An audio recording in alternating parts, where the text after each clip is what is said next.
In this video, I want to demonstrate how to sketch this part using the line sketching tool. So first, I'm going to Control Tab back to my blank open document. And then I'm going to sketch in the front plane. So I'm going to select the front plane, tell it I want to create a sketch. And I'll use mouse gestures to activate line.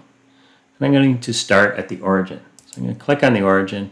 And remember, when we're creating our shapes, we're just after the basic part shape. So I'd like a vertical line coming up. I make sure I have vertical. I don't worry about the distance. And then I want a horizontal line, so I'm going to come across a little ways. I have my horizontal relationship, so I'll click to create it. And now I want a line at an angle. So I'm just going to come up at an angle, and I do want to be careful because as I move around, it will want to snap to 45 degrees there. And I'm not sure that this will be a 45-degree angle at this point. I haven't been told or haven't decided as I design my part. So I don't want that applied, so I'm going to move away and just come up at the line at an angle. And then I want to come across and make another horizontal line. And again, I want to pay attention to the relationship. So I'm coming down with a vertical, but I don't necessarily know if this endpoint is in line with this line here as was shown. So if I'm not certain, I'll go a little bit below or a little bit above. In this case, I'm going to go a little bit below.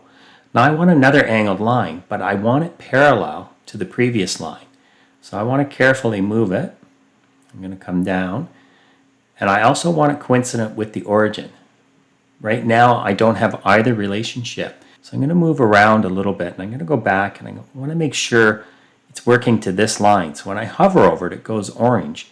That's going to tell SOLIDWORKS that I want to work relative to it. And we saw that because these yellow crosshairs came up. That has allowed me to now add the parallel relationship if I'm careful.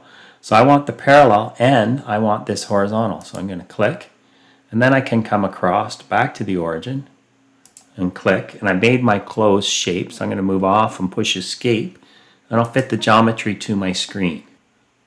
So I have the horizontal and vertical relationships as shown here, and these two entities are parallel. Notice when I click on the parallel relationship, both entities go pink. So in the next video, we'll work on fully defining this by adding dimensions.